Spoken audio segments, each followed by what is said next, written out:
오늘 이 본문은 초청의 장이라고 또 불려지는 유명한 성경 구절이 있는 장입니다. 여기에는 이제 값없이 하나님께서는 우리에게 대가를 요구하신 적이 없죠. 그냥 은혜로 하나님께서 우리에게 예수님을 보내주셔서 값없이 구원을 약속하시고 그 은혜로 초청하는 이야기입니다. 그래서 이 초청에 응했을 때 얻는 그 축복과 은혜, 그리고 용서함 받았을 때 악인이라도 다 용서해 주시고 구원의 문으로 인도하시는 하나님, 그 메시지가 담겨져 있는데, 여기서 하나님의 생각이, 주님의 생각이 사람과 우리 인생들과는 너무나도 다르다. 하늘과 땅의 차이보다 더 크다. 이런 말씀을 하고 있습니다. 그래서 오늘 말씀을 보시면서 저 위에 계신, 높고 높으신 곳에 계신 예수님께서 이 땅에 오신 그것이 얼마나 큰 은혜이고 큰 축복인지 다시 한번 마음에 새기시고, 그 은혜를 받은 우리는 어떻게 살아가야 될까 다시 한번 다짐하는, 결단하는 그러한 시간 되시길 바라겠습니다. 첫 번째 6절 말씀 다시 한번 같이 읽어보겠습니다. 시작. 너희는 여호와를 만날 만한 때에 찾으라. 가까이 계실 때에 그를 부르라. 아멘. 그래서 우리가 여러 가지 연말 되면 생각이 많아지죠. 근데 생각이 많아진다고 해서 기뻐지는 것보다는 근심이 더 많아지실 거예요. 생각 중에는 거의 80%, 90%까지 너무했나요? 걱정, 근심의 생각이 더 많지, 뭐 기쁘고 흐뭇하고 행복한 생각은 별로 차지하지 않는 것 같아요.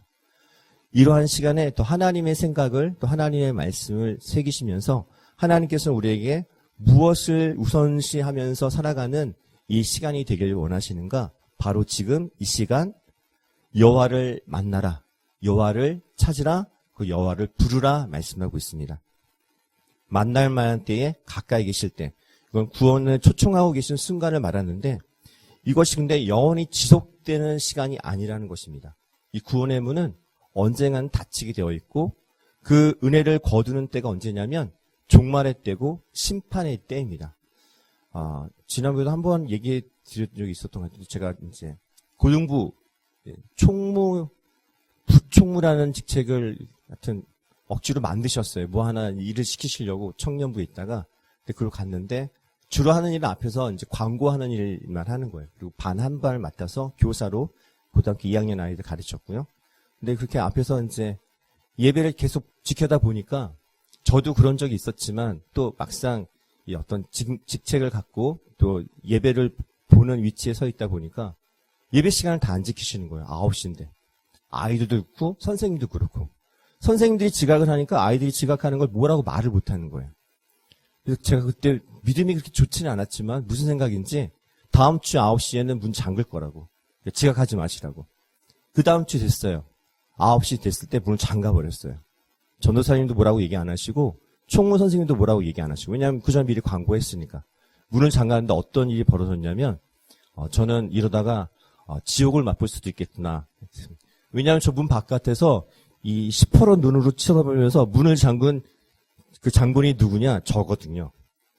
근데 밖에 서 있는 게 학생들만 서 있는 게 아니라 선생님들도 서 있었고, 그 선생님들 중에는 저희 어머니 친구들도 있었어요. 권사님들. 그러니까 본인들의 신앙의 연륜과 짬밥으로는 도저히 이러한 대우를 받아서는 안 되는 거예요. 예. 이렇게까지 내가 교사로 몇십 년 동안, 저보다 더 교사를 오래 섬기셨는데, 그날만 지각했는지 아니면 계속 지각했는지는 모르겠지만, 일단 중요한 건 그날 구원의 문은 닫힌 거죠. 예. 문을 잠궈놓고 모른 척하고 예배를 진행하다가 이러다가는 살아남을 수 없겠다 싶어서 중간에 열었어요. 그러고 나서 나중에 교사일 때 동기가 저한테 속삭이는 말로 성화야 너 미쳤어? 왜 그래? 이러는 거예요. 그날 이후로 그 다음 주부터 지각이 없어졌느냐? 인간의 그 습관은 너무나도 대단합니다. 여전히 지각하고 여전히 늦게 오는 일들이 계속 벌어졌는데, 저 교회 문이 언제까지 열려 있을 것이다. 코로나 때는 열려 있어도 오는 사람이 없었지만 언젠가는 예배가 멈추는 날이 올 것이고요. 코로나 때도 멈췄죠. 그런 일이 있을 거라고는 상상도 못했지만 그러한 일이 일어났습니다. 그리고 많은 이들이 예배당보다는 영상을 보고 예배를 드리고 있고요. 지난번에 지나가다 보니까 이 전광판으로 막 글자가 지나가는 교회 앞에 간판 광고인데, 거기에 유튜브 땡땡 교회 온라인 예배, 이게 자막이 지나가더라고요. 이제는 아예 온라인 예배를 대놓고 그냥 이거라도 들어라, 이렇게라도 예배 드려라 하는구나. 그러한 세상이 됐구나. 이러다 점차 정말 예배도 정말 소홀히 하고, 정말 예수님이 오신다고 했을 때에도 오신다라는 그런 걸 정말 징조가 보인다 해도 정말 누가 정신 차리고 예수님 앞에 정말 찾아서 나오며 간절히 그 구원을 갈급해하는 자들이 얼마나 있을까, 이런 생각이 드는 겁니다. 정말 여호와를 만날 때 찾아야 되고 가까이 계실 때 부를 수 있는 그러한 구원을 사모하는 삶의 우선순위를, 이것을 구원을 향해서 정말로 목숨을 거는 그러한 믿음이 되셔야겠습니다. 삶의 우선순위가 여러 가지 많은 일도 있지만 그보다 가장 중요한 것, 영혼을 위한 생명을 구원하는 일 외에 어떠한 것을 우선순위에 놓을 수 있겠습니까? 세상에 중요한 일 많죠. 연말에 이것도 해야 되고 저것도 해야 되고, 또 내년을 준비하면서 계획해야 될 것도 많고, 뭔가 또 자격을 따야 되고 취업도 해야 되고 또 경제적으로 뭔가 일을 해야겠지만, 그 모든 것 다 언젠가는 마지막에 오게 되고, 그 마지막이 끝나고 그 다음으로 넘어갈 때 필요한 거는 바로 구원에 관련된 이 문제를 해결하지 않고서는 그 다음으로 넘어갈 수 있는 자는 아무도 없습니다. 오늘 언젠가는 이 문이 닫히기 전에 열려있는 이 은혜의 때에 주님을 부를 수 있을 때, 주님께 기도할 수 있을 때, 주님께 예배할 수 있을 때, 예배 자리에 찾아올 수 있는 그 은혜가 성탄 이 예수님께서 오신 그 소식에 우리가 해야 될 마땅한 삶의 모습이라 믿습니다. 주일 성수, 또 수요 금요까지는 요즘 말도 못하지만, 그러나 은혜를 사모하는 자라면 수요 말씀과 금요 기도의 자리도 뭔가 자원하면서 나올 수 있는 믿음의 결단이 있으셔야 됩니다. 이건 강조하지 않아도 정말 하나님의 구원을 맛본 자는 더 그 양식을 먹고 싶고, 더 만나고 싶고, 더 기도하고 싶은 것이 당연한 것인데, 우리는 멈춰요. 더하면 안 될 것 같은. 근데 더하면 더할수록 하나님의 은혜는 더 풍성하게 임할 것을 믿습니다. 그 하나님의 은혜가 이곳에 오늘 기도하시는 성도님들 한 분 한 분에게 그 은혜가, 하나님의 구원의 은혜가 더 풍성히 채워지는 그 은혜의 믿음의 시간 되시길 바라겠습니다. 그리고 이 은혜가 주어지고 구원을 사모할 때 그 다음에 나아가야 될 그 다음 단계는 7절 말씀 같이 읽어보겠습니다. 시작. 악인은 그 길을, 불의한 자는 그 생각을 버리고 여호와께로 돌아오라. 그리하면 그가 긍휼히 여기시리라. 우리 하나님께로 돌아오라. 그가 너그럽게 용서하시리라. 아멘. 이 구원의 문제를 넘기 위해서는 전제 조건이 있어요. 죄를 회개해야 되는 거죠. 당연히 다 하시는 내용입니다. 그런데 이 죄를 회개할 때는 더 구체적으로, 더 적극적으로 뭔가 해야 될 것이 있는데, 그게 뭐냐면 그 길에서, 그 생각에서 벗어나야 됩니다. 더 이상 그것에서 벗어난 거에 대해서 우리가 주저하지 않아야 합니다. 주님을 만날 때 정말 즉각적으로 만나야 되고, 그리고 나서 버려야 될 것은 즉각적으로 버리고, 그렇게 할 때 하나님께서 주시는 은혜가 뭐냐면 너그럽게 용서하신다 말씀하고 있습니다. 긍휼히 여기신다 말씀하십니다. 그래서 하나님은 악인이라도 망하는 것을 정말 기뻐하지 않으세요. 그리고 그들 모두가 구원받기를 원하세요. 근데 또 이렇게 생각할 수 있죠. 저렇게 범죄한 자들이, 저렇게 우리를 괴롭힌 자들이 용서받는다고요? 이건 아니죠. 그건 안 되죠. 근데 이건 우리가 걱정할 게 아니죠. 왜냐하면 용서를 우리가 해주는 게 아니잖아요. 하나님이 주권 아래에 있는 거고, 예수님이 모든 만민에게 하나님의 구원의 은혜의 해를 똑같이 십자가의 죽음으로 인해서, 죽으심으로 대가를 치우신 것은 한 명이라도 영혼을 구원케 하기 위해서 하신 그 은혜의 그 값인데, 이것을 모든 일에게 허락하는 건 하나님의 뜻인 것입니다. 그래서 하나님 앞에 정말 진정으로 회개할 때 그 한 명 한 명 모두는 다 용서를 받을 수 있습니다. 근데 이 회개가 진실된 회개라는 것이 중요한 것입니다. 그 길에서, 그 생각에서, 그 길은 삶의 모든 방식, 삶의 모든 여정, 그리고 그 생각은 무엇을 의도하든지 악을 꾀하는 모든 것들, 이것을 다 버리고 하나님 앞에 더 적극적으로 하나님이 기뻐하시는 선한 일, 더 기뻐하시는 그 일을 행할 때 그것이 진정한 회개로 주님께 받아들여지고, 그것으로 인해서 구원의 은혜가 있게 된다는 것입니다. 그래서 입술로만 고백하는 것 아니라 삶에 완전히 모든 걸 청산하고 삶의 모든 여정을, 앞으로의 삶의 방향을 하나님께로만 향하는 그러한 결단의 회개가 있어야만 된다는 것입니다. 우리 성도님들은 정말 진정한 회개를 하신 줄 믿습니다. 그래서 오늘 이 시간 기도의 자리도 나오신 것이고요. 그렇다고 이 기도에 이제 나오지 않았다고 해서 진정한 회개를 안 했다 또 말하면 또 마음의 상처도 받으실 수도 있는데, 그러나 모든 자리에서 진정한 회개가 과연 지금도 진행되고 있는지 점검하셔야 됩니다. 혹시라도 내가 그 회개한 이후에 옛사람을 벗어버려야 되는데 아직도 그 모습이 남아있다면 새 사람의 옷을 더욱더 입을 수 있도록 어떻게 해요? 하나님 말씀 앞에, 하나님의 기도의 자리에, 또 예배의 자리에 더욱더 적극적으로, 더 진심으로 정성을 다해 나올 수 있는 그런 결단의 믿음을 행하실 때에 그 모습을 보고 그 믿음을 우리가 볼 수 있을 것입니다.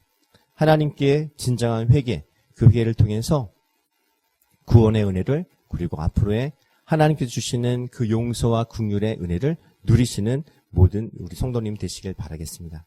그리고 나서 이제 8절, 9절 말씀 같이 읽어보겠습니다.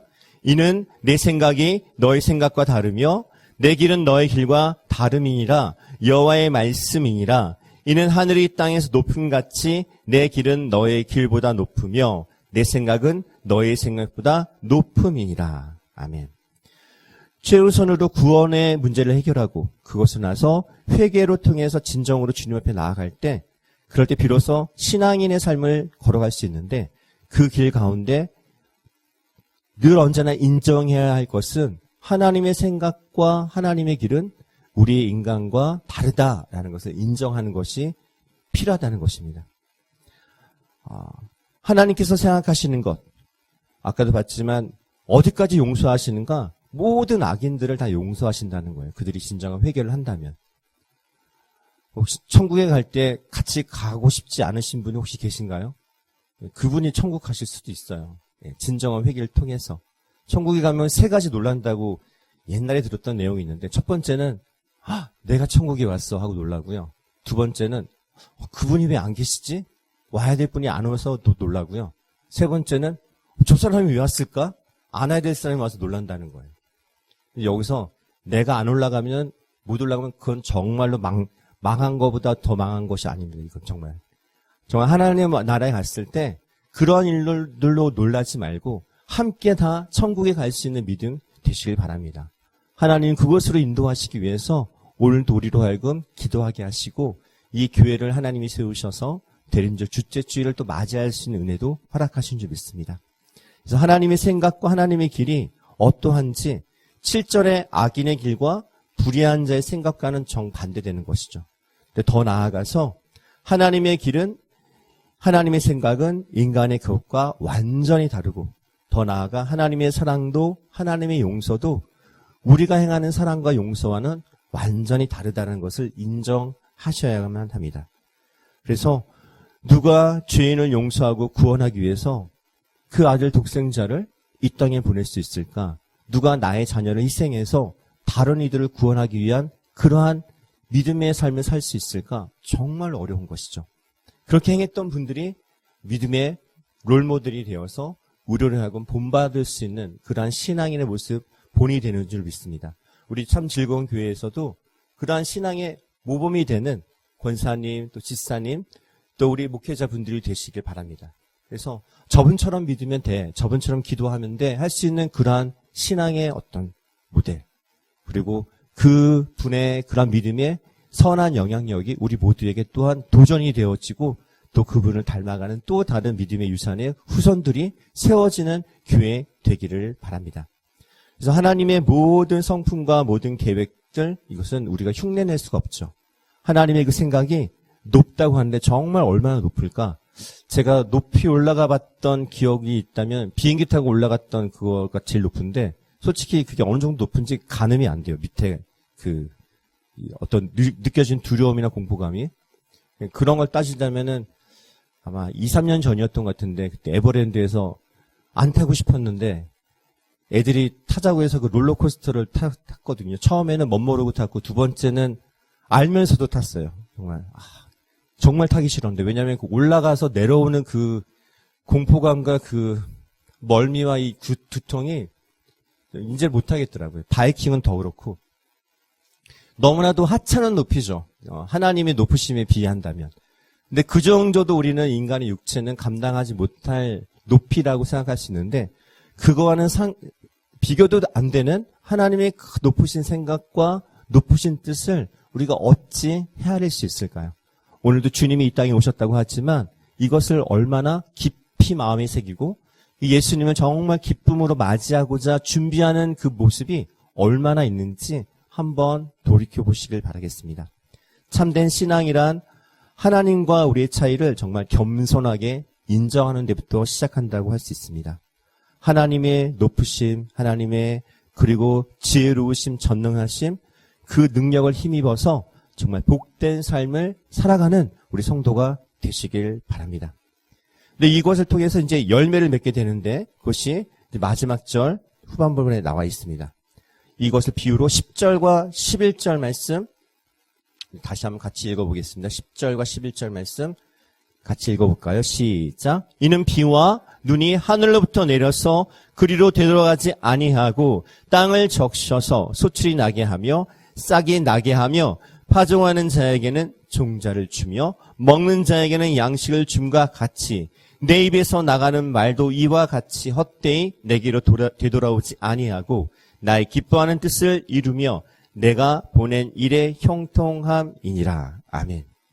그래서 그 말씀이 결실이 되어지는 것을 보여준다 말씀하고 있습니다. 그러니까 비가 내리면 당연히 땅은 적셔지게 되어 있습니다. 하나님의 말씀이 입 밖으로 나오게 되면 그 말씀 반드시 열매를 맺게 되어 있습니다. 그 열매가 오늘 이곳에 한 분, 두 분 하나님의 말씀의 열매가 우리 성도님들의 열매로 좀 결실을 맺혀진 것이고 그 결실을 통해서 성도님들의 가정이 믿음의 가정이 되어진 것이고 또 믿음의 가정을 통해서 또 다른 믿음의 성도들이 믿음의 이웃들이 영향을 받는 줄 믿습니다. 이렇게 열매 맺는 결실을 맺는 그러한 은혜로 나아가는 우리 참 즐거운 교회 또 성도님의 가정이 되어질 때 그 결실을 통해 하나님께서 행하신 모든 일들이 정말 그 만남을 통해서 구원을 통해서 회개를 통해서 삶의 변화를 통해서 하나님의 말씀이 이루어지는 것들을 보게 되는 은혜가 오늘 2023년 마무리하는 이때 그리고 2024년을 준비하는 우리의 믿음 가운데 그러한 복음의 열매가 보여지는 우리 모든 신앙이 되시길 바랍니다. 우리 마지막으로 이제 그 모든 걸 통해서 어떻게 해요? 12절과 13절 같이 읽어보겠습니다. 너희는 기쁨으로 나아가며 평안히 인도함을 받을 것이요 산들과 언덕들이 너희 앞에서 노래를 바라고 들의 모든 나무가 손뼉을 칠 것이며 잣나무는 가시나무를 대신하여 나며 화석류는 찔레를 대신하여 날 것이라. 이것이 여호와의 기념이 되며 영영한 표징이 되어 끊어지지 아니하리라. 아멘. 결국 기쁨으로 나아갑니다. 평안의 인도함을 받는다고 합니다. 이 평안은 하나님께로부터는 정말 최상의 축복, 분쟁이 없는 상태, 더 나아가서 부족함, 결핍함이 없고 조금도 그런 것이 없이 오히려 충만하고 완전한 상태.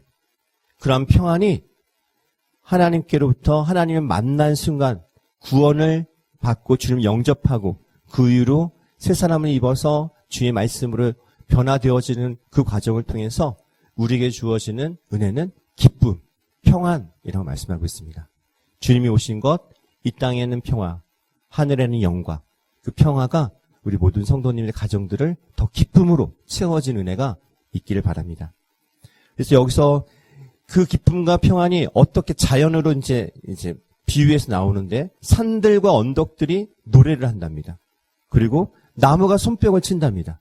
하나님과 사람의 관계가 회복되어지고 그리고 구원받은 백성으로 되어질 때에 자연들도 회복되어진 은혜가 함께 온다라고 얘기하고 있습니다. 정말 산과 들들이 노래를 한다. 그리고 나무들이 손뼉을 친다. 그 정도로 하나님과 인간의 회복이 모든 자연들을 찬송하게 만드는 은혜라는 것입니다. 그래서 한 사람이, 한 영혼이 천하보다 귀하고 그 영혼이 구원받았을 때 하늘에서 기뻐하는 그 소리를 들을 수 있는 우리 교회가 되시길 바랍니다. 그리고 잣나무 또 화석류, 가시나무와 찔레는 우리 범죄를 통해서 이 땅에 하나님께서 우리 죄로 인해서 나타난 수고와 그리고 힘든 인생의 그런 여정들을 겪게 하는 그런 것도 나타났는데, 이것이 잣나무는 최상의 건축자재 그리고 좋은 나무의 그 상징하고, 화석류는 평화를 상징하는 의미도 있습니다. 이렇게 하나님께서 우리 인생들에게 하나님과의 만남과 교제를 통해서 또 받은 은혜를 통해서 기쁨으로 또 평안으로 채워주셔서 하나님께 기쁨이 되고, 또 곳곳에 하나님을 바라보고 확인할 수 있는 증거들로 우리에게 끊어지지 않게 해주신다 약속하고 있습니다. 오늘 하루 어떠한 하루 보내셨나요? 또 감사한 하루, 또 주 안에 성탄의 기쁨을 누리는 하루셨나요? 오늘 저는 같이 신학을 같이 했던 동기분이 이제 집으로 가셨어요. 집이 LA에 있어요. 그래서 지금 비행기 타고 가고 계실 거예요. 오는 데는 한 13시간 걸리고 가는 데는 10시간 걸린다고 하더라고요. 얼마 멀지 않더라고요. 얼마 멀지 않는데 15년 만에 부부가 같이 오셨어요. 앞으로 언제 만날지 기약이 없어요. 저한테 인사하시면서 꼭 조건이 되어서 오지 말고 그냥 질러서 한번 오라고 하시더라고요. 근데 그게 언제가 될지 모르겠어요. 근데 가시면서 또 기쁨의 또 교제를 나눴고 같이 또 은혜의 시간을 나눴었는데, 언제 볼지 모르겠지만 그래도 기대하는 것은 천국에서 만나겠구나라는 거죠. 그쯤 같이 만났던 분들 중에 한 사모님은 암 투병하시다가 먼저 소천하셔서 이 세상에 안 계시고, 많은 변화가 있었어요. 또 함께 모이기도 어려워요. 다 전국에 흩어져 있어서. 그때 함께 기도하고 함께 또 공부했던 그 동역자, 목회자들이 세상 어디서든지 하나님을 향해서 예배하고 있고 또 하나님의 평안을 구하며 그곳에서도 복음을 전하고 있다는 것이 하나님께서 주시는 은혜가 아닐까 싶습니다. 오랜만에 만나도 반갑고 감사하고, 우리 성도님들 일주일에 한번 보시는데 더 자주 봤으면 좋겠습니다. 그리고 격주로 보지 마시고 매 주일마다 봤으면 좋겠습니다. 세상의 그 어떠한 것보다 하나님의 구원에 또 하나님을 만날 만한 때에 하나님을 찾는 것 이상 어떤 것이 더 우리의 삶에 소중하고 값진 것인지, 하나님의 생각이 우리를 향해서 어떠한 생각을 갖고 계신지 더 궁금해하고 더 찾고 말씀으로 보고 확인하는 그 시간이 오늘 이 예배당에서, 이 교회를 통해서 모든 성도님들의 가정 가운데 결실을 맺고 은혜 맺는 그러한 은혜가 이 성탄 더 풍성하게 맺혀지길 바랍니다.